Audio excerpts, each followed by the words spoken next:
Welcome to the Wealth Management version 2.0, the Advice Tech Revolution podcast, where we are focused on the business of the business of advice. And specifically, we study and celebrate firms that are leveraging the combination of technology and humanity to deliver better advice to more people and better outcomes for more people through that combination.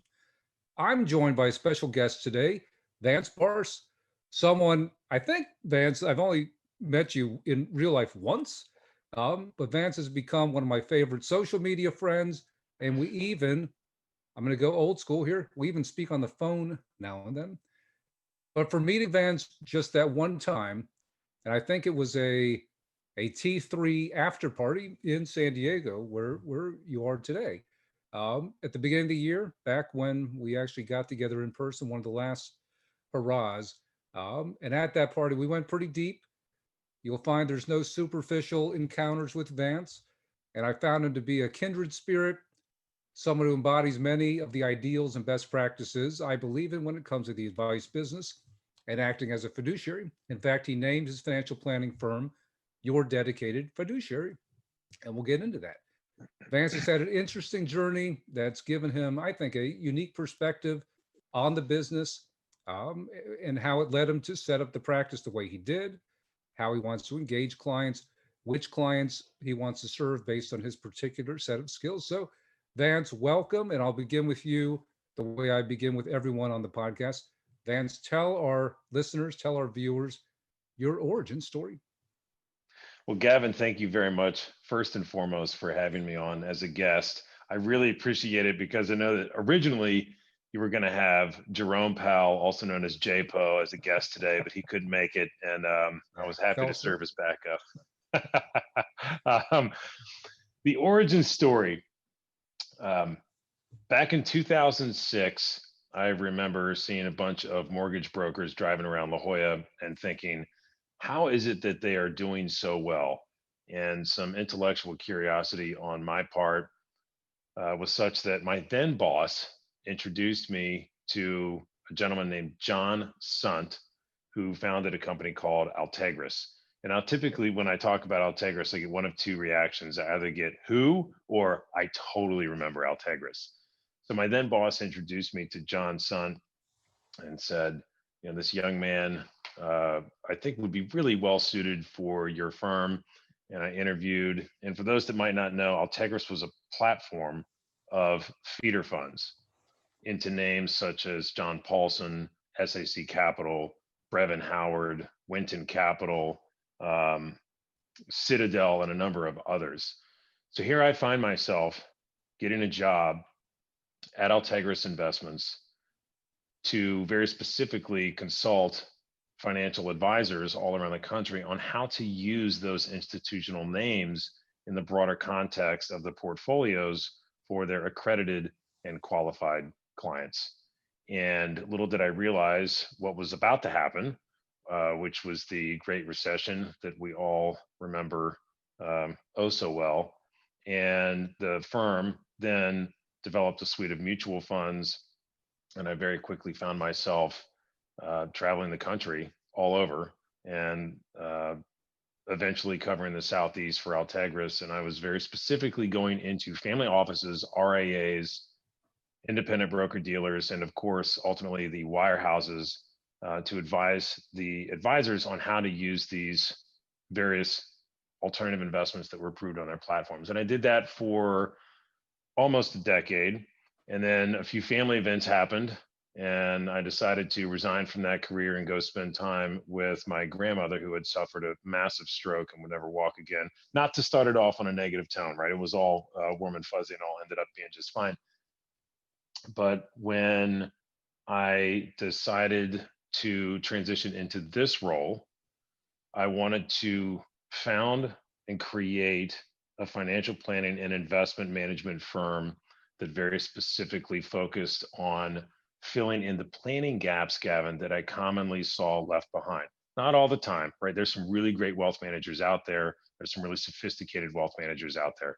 But I wanted to very specifically focus on filling in the planning gaps that I commonly saw and really specialize on the one thing that so many of us have not been able to enjoy this year, which is the human connection. Right.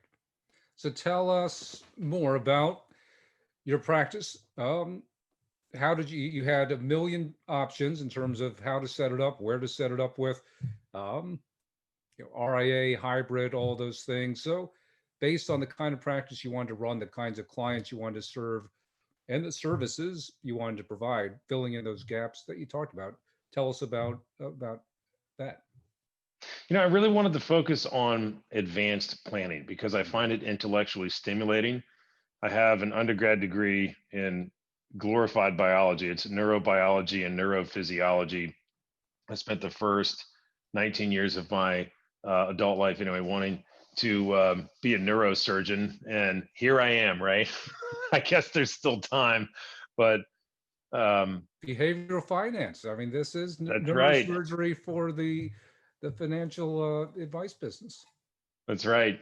You know, we have some mutual friends, Gavin, that are rather well known for their expertise in behavioral finance. Oh yeah. But I really find the advanced planning topics to be intellectually stimulating and fulfilling. And you can see the value, right? You can see a matriarch and or patriarch respond to the tangible and intangible value that a lot of those planning strategies can provide. So when I founded the firm, it was actually kind of interesting because I went on, of all things, Facebook, and I put up a post that said, hey, if any of you financial advisor contacts know of an advisor that wants to sell all or part Okay. of her or his practice, please do let me know.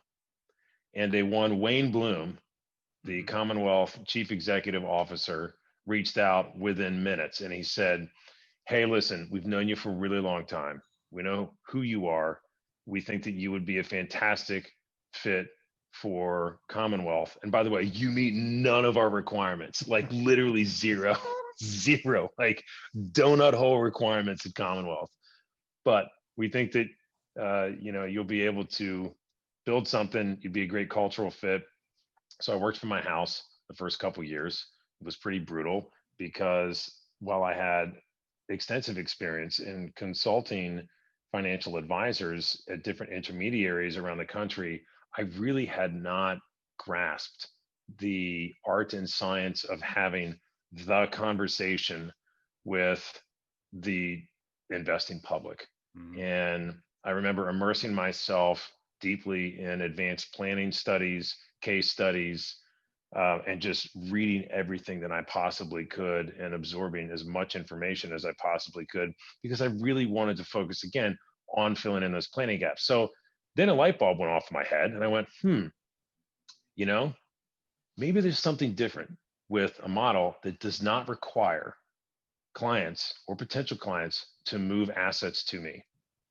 So I set up a model where initially the firm is available under a flat retainer to Okay. review everything: investment account statements, tax returns, estate planning documents, insurance policies, et cetera. If it has a dollar sign in front of it, I'm going to want to see it. And then reporting back to the family or individual, as the case may be, on findings and advising on the strategies that can fill in planning gaps that they may not have even realized that they had. And in the course of that conversation and that discovery process, that's oftentimes when the then client will turn and look at me and go, well, you know everything about me. You have access to all my information. What would you charge to manage assets? But we never do require it. I love that. And right, they come to you. They realize that it's a very non-sales but effective sales approach because to your point, they if you got them to that point where through your expertise and the way that you carry yourself with them, that they entrust you with all that information, you've done the hard part. Did the hard part. You don't have to sell them on here's my track record and here's how I try to beat the benchmarks and all that. That's it's almost assumed that you're going to do a good job on the investment management side based on the diligence and the rigor of your process up front. Well, what's interesting about the role is that I'm able to share anecdotally sometimes the information that I learned from my prior career. Right. For example, if a family is at a particular bank or wirehouse, generally speaking, I'm familiar with what that firm does, Hmm. what that firm doesn't do, Right. common potential conflicts of interest, et cetera, et cetera. So I figured that I would do away with the, conventional move your money to the firm. We have a better mousetrap because, in my opinion, there is no better mousetrap. There's the best mousetrap. And what that looks like for each person or family is the product of their idiosyncratic fact pattern and ultimately what is in their best interest, not only from a product standpoint, but also from a service and financial planning standpoint. Absolutely. And that organization that you provide them by giving them that 360-degree analysis of everything, that's, obviously there's a lot of good positive outcomes of deep financial planning and Monte Carlo analysis and all of that. But I think personally, most people, more than half the battle is simply getting their arms around what they have and having somebody who's unbiased, no conflicts, your point, an expert to be able to tell them you've got these holes in your plan, you've got these blind spots, um, and deal with much bigger issues than can I beat the benchmark by 100 basis points or whatever it is, whether that's on the estate planning side, the tax side. So maybe let's use that as a pivot or jumping off point. Uh, Talk about your client profile. Um, Obviously, they're not cookie cutter. Uh, I'm sure a very diverse group, but in general, like, do you have minimums? Does it tend to be families on the private wealth side? Um, and I'm also curious, what's a good fit, and also what's a bad fit? And do you have a process to detect if a prospect is not a good fit, and you cut that off before you get to a point where you and the client find out it's not a good fit? These are all excellent questions, Gavin. Truly. So I don't have an ideal client profile. My minimum is that I like them and I can bring value. And that's the key part.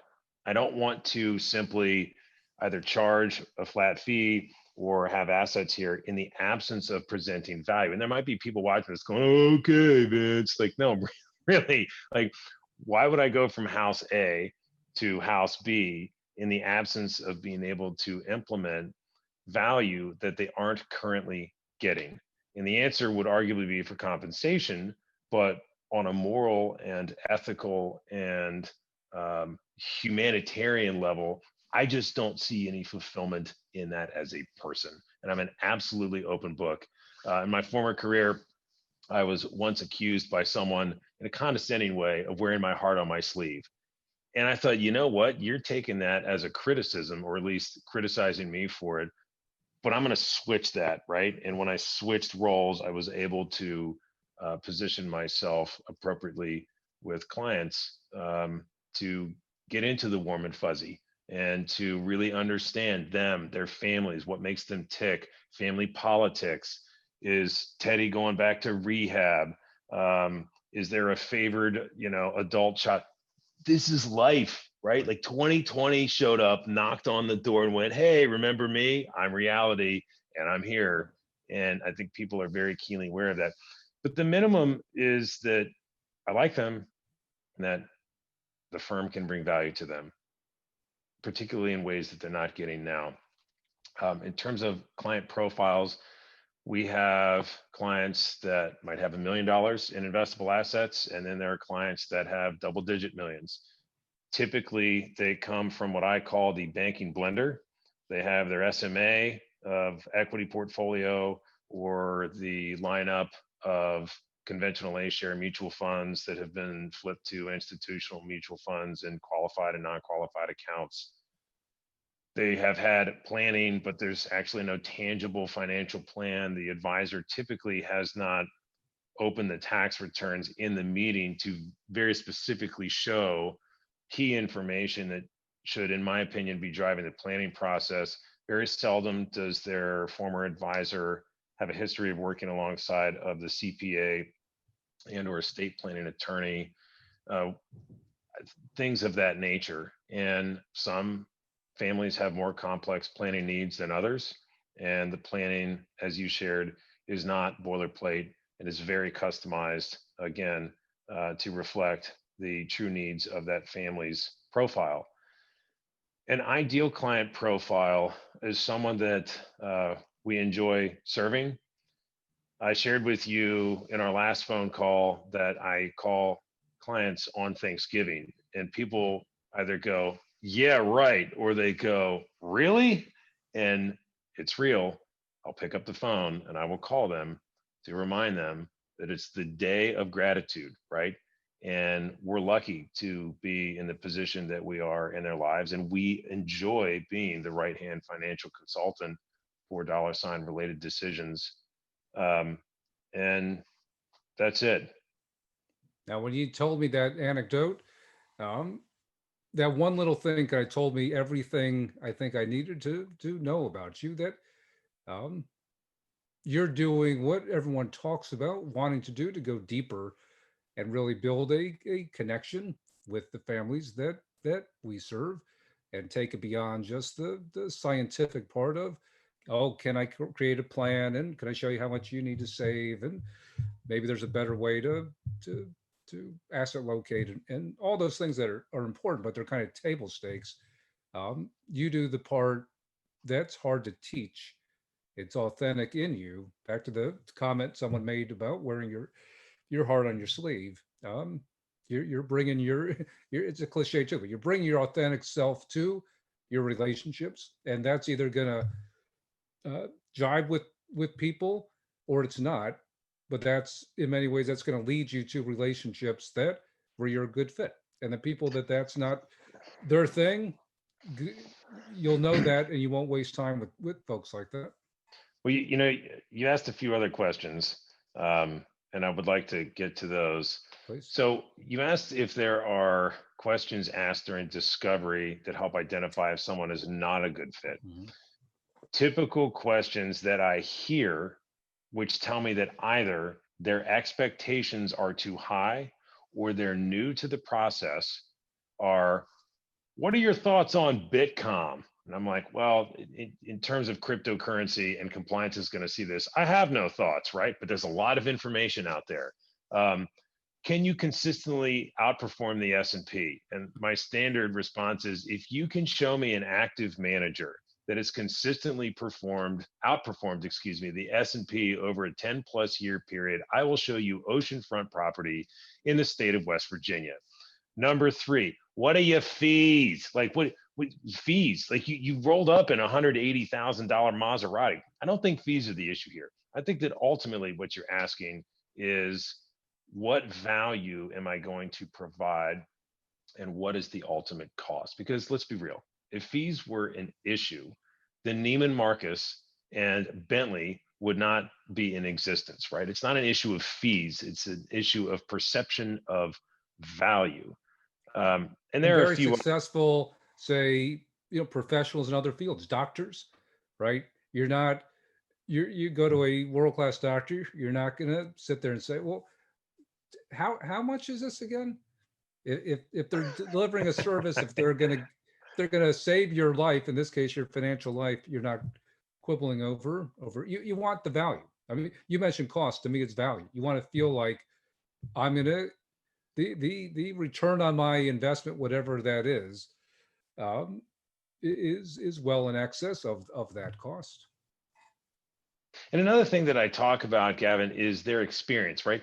All of us, everyone watching this, you, me, any passerby, when we experience something in life, we're comparing our prior experiences to that. So when someone harps on fees, typically there's a reason. Either they were advised to ask about fees, they did a Google search about fees, and they read, well, paying fees is terrible. Well, okay, I pay an exterminator to come by my house once a month. It's great. he just kind of shows up. There are other services that I pay for where they just simply show up and they do the required work. But it's really important that I identify the cause, because sometimes it's they had a bad experience. There is a family that is in the process of coming on board. It's a 7-figure account, not that the account size matters, but the husband of this family kept going back to fees. Like, what are the fees? And well, we've talked about it. And I finally looked at him and I just said, what is the concern? What is it that's bothering you about the cost? Because if this is how we start the relationship, I'm afraid that you might be underwhelmed and leave for reasons that might be out of my control. And he said, it's because I've been at this bank. They were charging me this 1.25%. I heard from the guy once a year, and I looked at what I was paying, and I thought that I was paying too much relative to what I was getting. And I said, okay, let me be sure to clearly identify the items we're going to talk about in planning meetings, the discovery process, the fact-finding report that I'm going to present to you. Remember, I'm going to have calls with your CPA and your estate planning attorney. And just conversationally, there are 3 things that I already know that you don't have. So you're arguably going to be getting more value for the amount that I'm going to charge, which was not what the former institution was charging. Right. And I could just see the look of like, okay, you know what? I'm satisfied. I understand that this is more than just investment management. If it's just investment management and someone is inclined to do it on their own, there are certainly plenty of options for that to happen. But it's the planning value and the overall wealth management planning experience that goes into that. Absolutely. And I think you're right. People have been conditioned and probably have had some negative or not so positive experiences.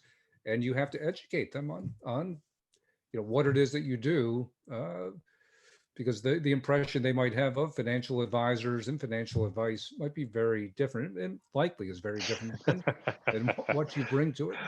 Oh, you hit a hot button with me. How so? You can have a business card where the role or title for the name of the person on that business card is financial advisor. That person can literally only sell whole life insurance or annuities, or there's no way for the public to inherently know the difference.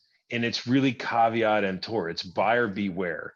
We don't teach financial literacy in public schools. Like, really, this is a problem. So how is the public supposed to know how to hire a financial advisor? Most people make these types of decisions based on trust. They ask a friend, they ask a family member, they ask their cousin Billy, they ask their neighbor Joey, whatever the case may be. And then they kind of go on a gut instinct. The problem is that the public does not know what questions to ask to really understand what their true needs are and how to hire an advisor that is most appropriate to satisfy the needs and the solutions pursuant to those needs. Another item that I forgot to mention with this family that is in the process of coming on board is that I asked for his employer's sponsored benefits package. I want all information. Mm-hmm. What long-term care, what disability insurance, what life insurance options do you have? Because I want to understand if you can get those items for a lower cost than what you are currently paying based on the solution, because this particular person purchased life insurance earlier this year from a completely separate insurance agent. You get my point. Yep. So let me ask you this. It's an unbelievable service you're providing, but it's a lot of work, right? You're not turning out a cookie cutter, very simplistic financial plan. Just you want to retire with X. Okay, what's how much you need to save and blah blah blah. So how how maybe I should do that, Gavin. Maybe it should be like Vance Barse, man with a plan, $5.99. You know, cut your check to Commonwealth, or like, I could I be on one of don't those late night commercials. I don't see that happening. Uh, So, but with that said, given that level of service and the complexity that you enjoy, and it's your focus, how many do you have a number in your head of number of families without growing dramatically and bringing on partners? Do you have a sense of how many families you can serve in that way? Absolutely. One of the things that I used to see financial advisors do is spread themselves massively thin. Yep. It was growth at any price. If you Yep. got 100,000, you're coming on board. If you got 10 million, you're definitely coming on board. But there was no real science behind it. And while I like warm and fuzzy and touchy feely, I'm a very data driven person. I'm naturally an analytic. I actually have to work hard at being extroverted and social and so forth. And in my mind, it's an issue of incremental time and value relative to the number of hours there are within a workday. Right. So in my mind, and I've done some of my own data analysis, you can serve no more than 100 families successfully before spreading yourself too thin. Yep. And there's actually a lot of data behind that number. There is an author named Rob Knapp, Knapp. He wrote the book Supernova Advisor, which I actually read in my former career. And I ascribed to that whole approach, which is you can only work with 100 households. And I tried having 150 relationships. I tried 200. I tried whittling that down to 750. This is in my former career again. And ultimately, I found that I had the most impact in serving 100 relationships, if you will, which in that role were financial advisory and wealth management teams around the country. So 100 is that number. You can scale and you could have, say, 150 or 200. But in order to really have a solid understanding of what's going on in that family's planning, you'll need to have financial planners working alongside of you Right. who can run the data, run the analyses, et cetera. And you could still serve in the relationship management capacity, if that makes sense. Yep. That's a good jumping off point to talk about technology some. Um, the role of technology in your practice from upfront, that discovery process that you talked about, the information collecting process, analysis, plan creation, and then ongoing onboarding clients, and then the ongoing client management. So I do have it on good authority that Excel is you're a power user of Excel.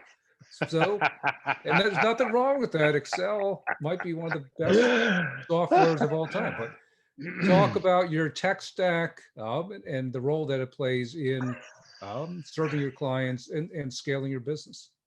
So for those that might not know why I'm over here laughing borderline uncontrollably, it's because Gavin and I talk a lot, and I'm very lucky to know him. It goes without saying that he's a powerhouse in our industry. And he asked me one day, "What are you doing for tax loss harvesting?" And I'm like, "Buddy, I am so good at using Excel." And he's laughing at me, and he's just like, "Why?" And I go, "Because in my data driven brain, I'm very visual. It's easy for me to take long term and short term and then gain and loss and move things around so that I can figure out what's easiest to me visually." And it was a really comedic conversation that we had. So yes, despite me being in my early 40s and familiar with what hashtags and Twitter are, I still do use Excel to conduct tax loss harvesting. And I hope that so many of you out there are just belly laughing at me right now because I know that there's software to do it. I know But there's a lot of fintech software providers that are laughing or uh, I don't know, chomping at the bit to get to you for sure. well, I like the suggestions of the software, right? But I Right. have been unable to find a software that has the Vance Barse method, if you will. And I don't mean of Excel spreadsheets, but I mean of really understanding the interface between the human aspect of things and the technological aspect of things. Is there 1, 2, 5, 7 positions in a non-qualified account that we could use for a donor advised fund, or charitable remainder trust, or charitable lead trust? Or can one of your software systems out there, for all of you fintechies, can it incorporate the cost basis and current value of real estate holdings or highly appreciated art or other collectibles, so that the software itself can recommend the items that would be a great fit for charitable intent, or if it's a concentrated position, taking different tax lots, right? And those that are near basis or at a loss, et cetera, coming up with a potential plan of action where the software is driving that to the advisor, which, by the way, Gavin, is a great theoretical, and it's a great reality if it happens. But let me ask you this: what happens to the value proposition for so many advisors that upsell their ability to do tax loss harvesting in a customized way? And I don't know the answer to that question, because I don't know of a software that can go, hello, Barbara and Ted, or whatever their names are. How do you want to satisfy your charitable intent? We don't have any. Well, how do you know? Let me show you the math, right? Little things like that. And I'm certainly open to suggestions, but I'm really excited to talk about the tech stack that I do use. And I'm also a heart on the sleeve kind of guy. I know no other system than Investor 360, which is from Commonwealth. Why? Because I simply haven't used it. I've seen them. I get calls about them. I get emails about them. I get, I think, 17 LinkedIn requests a week in the inbox thing, which I just never look at anymore. Hey, we want to show you our software. Here's why I'm so happy with Investor 360. In the discovery process, I sit down and I've already mentioned the documents that I request. The only thing that I didn't mention is a household balance sheet. And if someone is a C-suite executive, or if they have a family business, I'll want tax returns for the business and sometimes a balance sheet for the business. But you get my point. And I put all that information to the side. And I simply ask them, what is most important about money to you? Which is actually a question that I heard Bill Backrack ask once. And I thought, that's a really great question, because it's simple, but it's also so complex.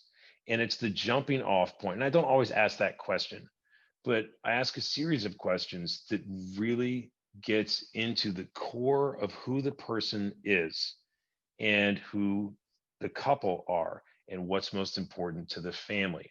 And it's almost like, in the context of that conversation, the investments, whether it's 1 million or 500,000 or 20 some million, all of that goes away. And it's all about the family and what's most important to them.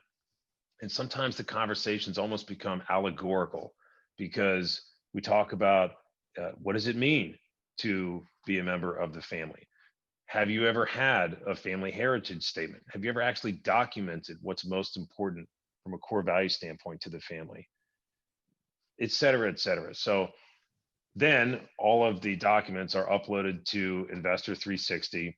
They get an Investor 360 login, and I tell them absolutely everything, excuse me, with a $ in front of it can be uploaded to the system. You have access to it.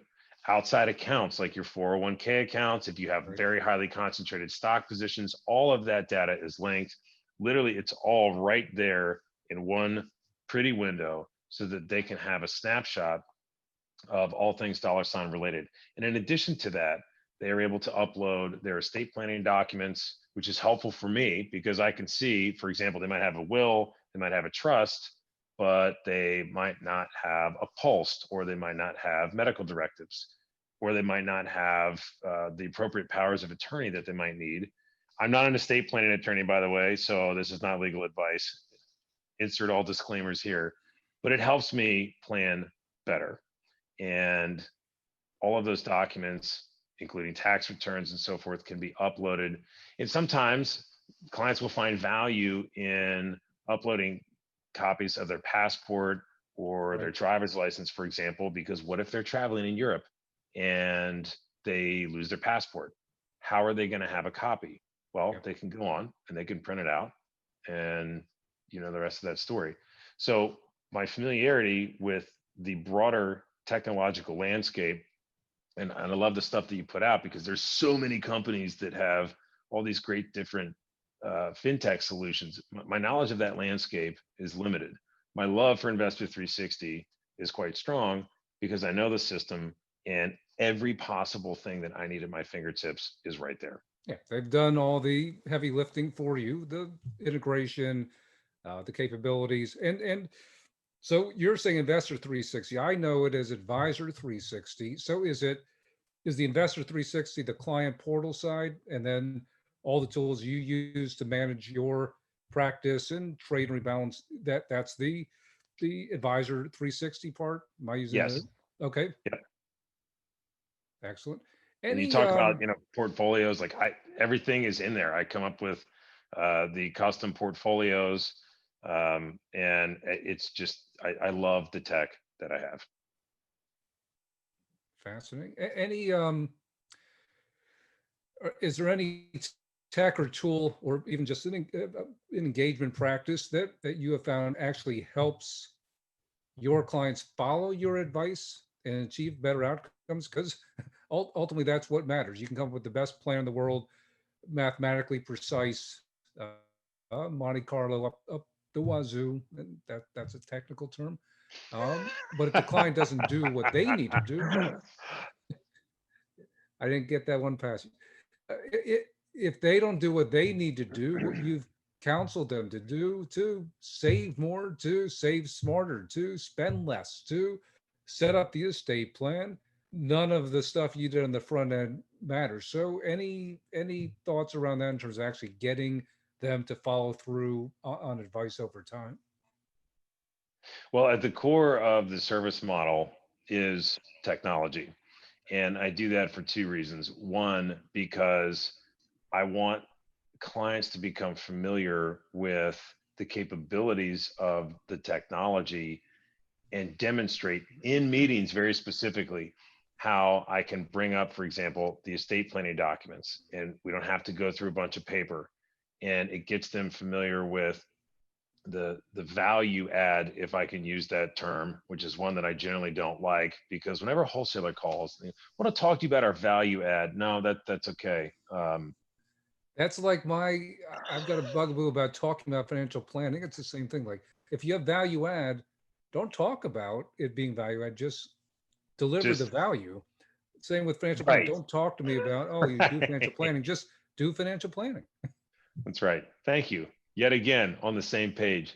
So the second reason that I have the tech as a foundational element of the client experience is because we kind of have to, in my mind. Think about people right now today who are 38 and younger, right? How did they grow up? They weren't watching Hee Haw with grandma and grandpa, right? They were staring at a cell phone. This thing, the gadget, it's a map, it's a bank, it's the email, it's social media, even though you don't really socialize. It's bang, bang, bang, right? It's all on the phone.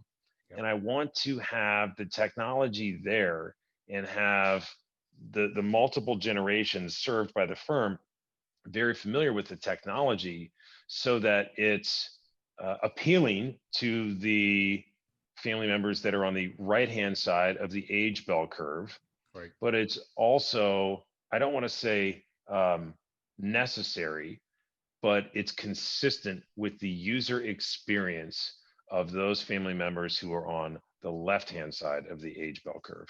Right. Let's we've alluded to it a couple times, but let's talk about the year that has been um, being locked down, socially distant, different firms, different advisors have had different experiences in terms of how they've adapted to that in terms of new business and serving existing clients. You are the ultimate road warrior. So you've, I think, had a little bit of a different experience than many. Can you speak about how the year has been for you and your practice? Sure. I traveled full time for years. It would be typically 2 to 3 cities per week, but Right. going through TSA, traveling by plane, it all became very second nature to me. So, one of the unusual aspects about my firm is that we have clients that are spread throughout the country. It's not like a so called typical financial planning or investment advisory firm where everyone's right down the street and all the clients come into the office. My clients don't want to come into my office. They're busy. They might be busy running businesses. They might be busy traveling. Well, pre-COVID, they might be busy with grandkids. No one wants to come to downtown San Diego and take 2 elevators to get to the you know office to talk about tax loss harvesting and forget about it. So having Zoom They want to based see meetings. your Excel spreadsheets. Come on. That's yeah, yeah. Two things I've never discussed in a client meeting: the actual Excel spreadsheet or Monte Carlo. I was thinking about that when you said it, and I was thinking most of my clients, when they hear Monte Carlo, are going to think about an awesome vacation destination when this COVID thing goes away. But anyway, point is, I travel to clients, whether it's to their home or to their places of business or hopping on a plane to go and see them. It's just what I do. So the first 6 months of COVID were a little bizarre in that I did not travel much. And then I finally hit a point where clients were going, I want to see you and let's keep our distance. And the only difference between pre-COVID meetings and now is the lack of the hello and goodbye hug. That just simply doesn't exist, for obvious and good reasons. But in meeting with clients, socially and physically distancing, certainly on planes, which by the way, planes have never been cleaner. It's an amazing time to travel by air. It is amazing. I know people might be going, "You're crazy, guy." Literally, it's amazing. The airports are clean, the airplanes are clean. It's generally a ghost town. And on Southwest, which is what I've generally been flying, the middle seats have been empty. I mean, this is like check, check, chickadee check. This is awesome. The technical term, awesome. Um, and at 6 months, people, I think they were just over it. They're going, you know what? We've looked at the data, and many of the clients served by the firm are in the at risk cohort. They are 70 or older. Many of them have pre existing health conditions. And I'm very, very mindful. And I'll call and say, hey, I'm going to be in your area. I would love to see you. There's absolutely no pressure. I'm happy to take a test if you'd like me to. Mm. I've had no symptoms. I haven't traveled internationally, et cetera, et cetera. And all but one have said, absolutely, we'd love to have you come by. Let's just stay 6 or more feet apart. Right. And it's been fine. The year has just been uh, bizarre, though, right? I mean, think about this. What started in March as stay at home for 2 weeks, let's flatten the curve, and hopefully everything will be fine, has evolved into 9 months of this vacuum of, I don't even have a word for it, Gavin. It's just bizarre, right? It's just truly bizarre. But one thing I found really inspiring and also fulfilling is that so many clients have engaged on the phone and Zoom over multiple months. And I've seen this resurgence in insofar as what matters most to human beings: time with family, fulfillment, passion, um, Community. health. What's that? Community. Just being Absolutely. physical community, virtual community, whatever it is. But I think this is put a real spotlight on that human need for being part of a community. Absolutely. Speaking of which, so with all the physical distancing, I think you'd agree social media has its downsides, but I look at more the positives. I think it's just been an incredible lifeline and a source for inspiration and just connectivity, especially over these past few months. What do you, I mean, especially in the RIA and planning space, there's such an incredible group of folks that, um, are just very open, sharing ideas. Um, some professional, some social and personal. But what do you? You're an active member. What do you take away from it? You know what's funny to me? So I hired a consultant to advise me on branding and media relationships and ultimately my website design. Uh-huh. And I remember this person saying, "You got to be on Twitter." I'm going, "Yeah, right. Twitter. That's what kids do. What are you talking about?" Little did I know, and this is also a sign of personal growth for anyone. Like, it's amazing in life how we look at things and we go, I had assumptions I was completely unaware of. Right. I thought that Twitter was just sort of a necessary evil, if you will, for social media, specifically in finance. And I have been so lucky to build relationships, great relationships through the platform. And originally, back in 2015, no, I'm sorry, 2014. Not that the year matters. I started sounding like my grandpa. Back in my day, um, back in 2014, I created a Twitter account to follow my friend Danielle DiMartino, who's fantastic. All of you watching this should absolutely follow her. She's a riot. She's brilliant, um, and she's a very accomplished author. She wrote a book called Fed Up. I just wanted to get her updates because I'm a Fed head, right? Like, I love talking about monetary policy and so forth. So I kind of let it go. And the guy was like, "Hey, well, do you have a Twitter account?" I'm like, "Yeah, but I'm not really active on it." And so we revamped it a bit. And to my surprise, it has been such a platform of engagement. And I don't even know where to start or end because there's so many journalists on Twitter who are active, not only obviously promoting their articles and news, but they want information. Engage. And Yeah. absolutely. And I'll have reporters reach out to me and they're like, "Hey, you used to consult financial advisors. I read you in, whatever article recently. I'm working on another story and I'd like to talk about this. Do Yeah. you have experience in this?" And one thing about journalists is, if you are an expert in something or if you can serve as a sounding board, it's great. But I'll tell them if, it's on some quirky aspect of something that I don't know. Hey, you know what? I'm not your person, but I will help you find someone who's an absolute expert. And the community itself, it's so great to see the collaboration among financial planners and even tax Twitter for that matter, right? Um, Jeff Levine, Yeah. the CPA planner. It's great. We had breakfast one day and we completely nerded out on advanced planning. So to your point, it's been a great community and it's been a great break from the bizarre year that 2020 has been. Absolutely. And I was very similar. I had an account, I think since '09, didn't use it at all, had kind of forgot about it. Um, and then I don't know, year and a half ago, 2 years, something like that, started to pay a little bit more attention and connect with people and share ideas and have become good friends with quite a few people, including people that I have not even met in real life. Um, Maybe some phone calls, but even just social. Um, it's been yeah, like I said, I think it's been quite a lifeline in terms of maintaining some level of community and engagement, especially these Oh, past months. you just reminded me of something, if I may. Yeah. So every so often I'll see someone in the financial Twitter or otherwise known as Fintwit community post something about how they're feeling. You could be having a bad day, Right. or there are people that have been experiencing short-term bouts of melancholy and depression and so forth.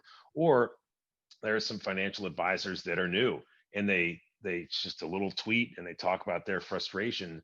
And I have been so happy to be able to connect with those people because this is life. Like, it's real. Right. Like, think about other social media platforms. Like, here we are in the Bahamas. Here's my awesome brand new dog. Here's my awesome Maserati. I don't have one of those, by the way. here's my whatever. And it creates this idea that like everyone is just doing so amazing and wonderful and successful. But man, this is life. Life can be hard. Life in 2020 can be hard. Yeah. You know what can be really difficult? Starting a financial advisory practice from scratch. There's some really, really bright people who haven't learned how to have the conversation. They're not in a position to necessarily have a great mentor. And it's great to see these people out there and engage with them. And I'll offer people, hey, call me. If you're having a tough time Right. in life in general, call me.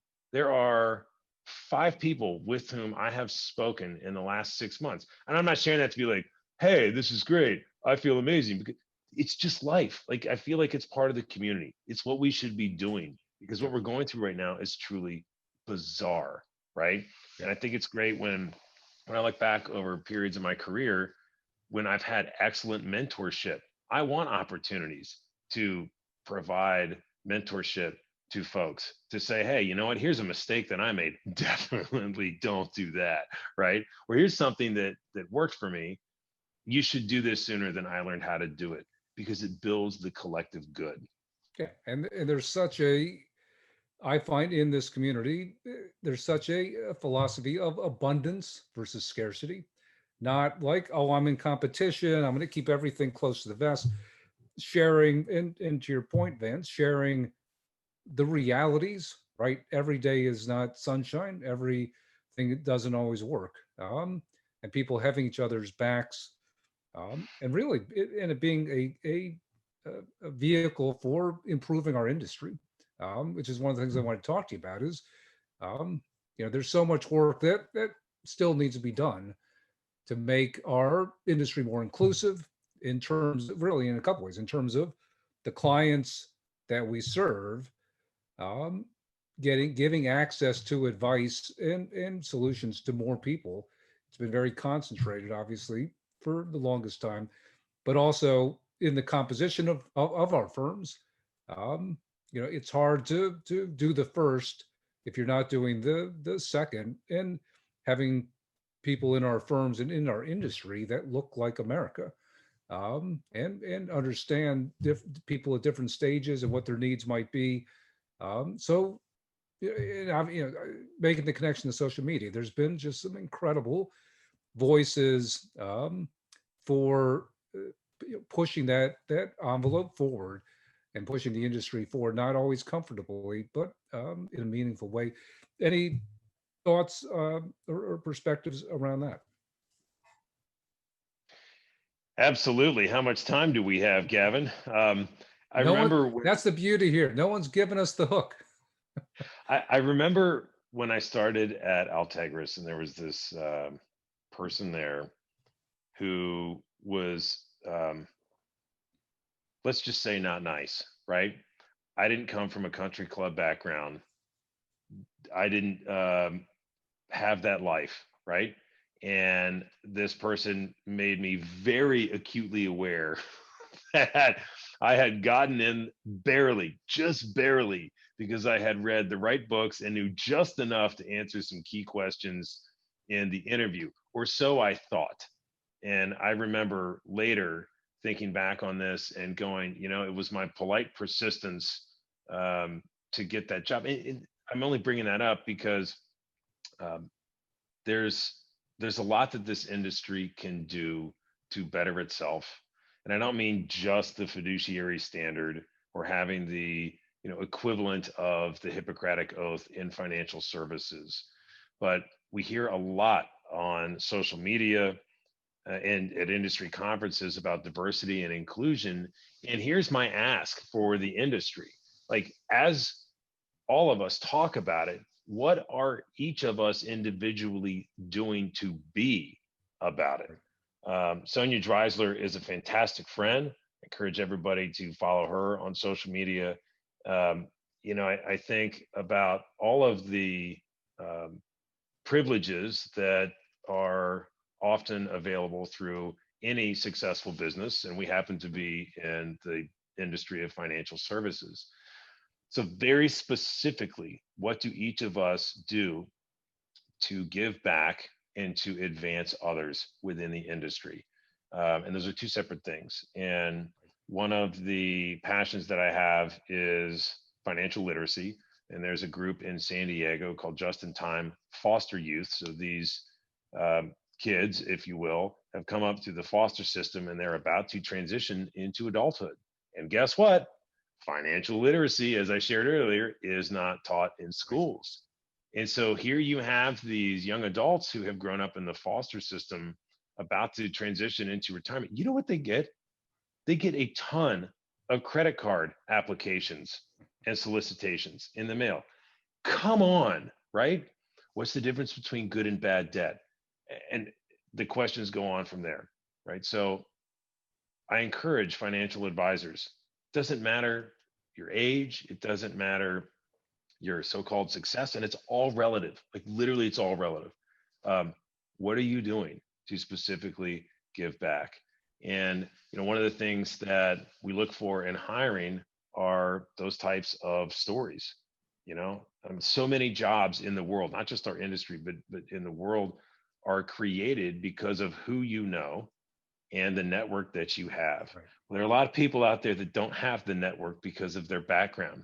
They weren't born with the silver spoon, if you will. Not that that's bad, right? There are people that were, and they work really, really hard, and they work really, really smart, and they build successful businesses. And I'm certainly not knocking that, but I do think that we as an industry have the ability to diversify our cultures and our employment bases.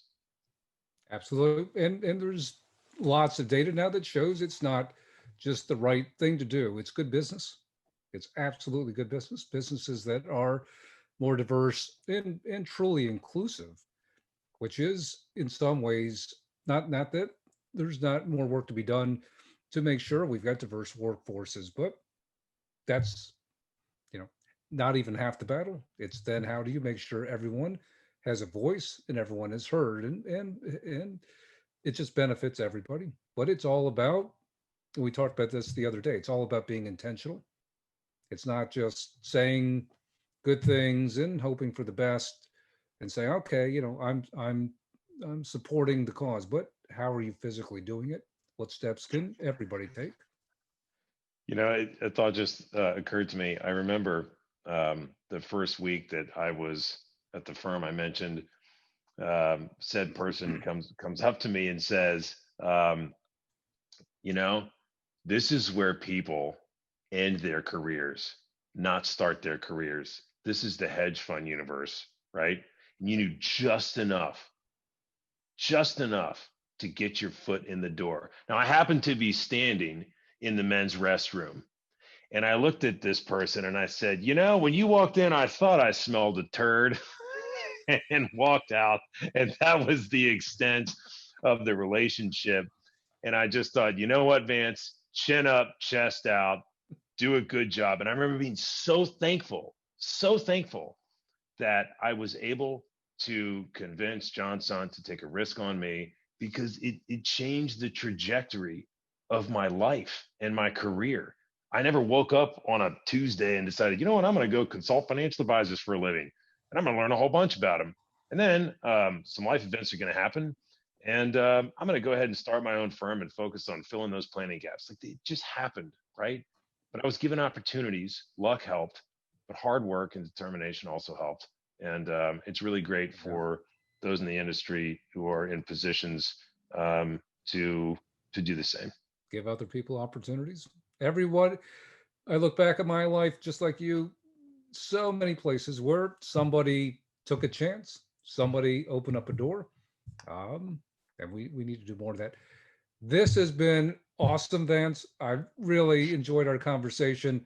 We'll have to talk again because I want to hear about the Harley, motorcycles, your journey. We'll go back to that another time, but this has been absolutely a treat. Thank you so much for the time and your candor and sharing. Hey, Gavin, thank you so much for the opportunity. And remember, stay off those motorcycles. I no longer ride them. Plenty to chat about next time.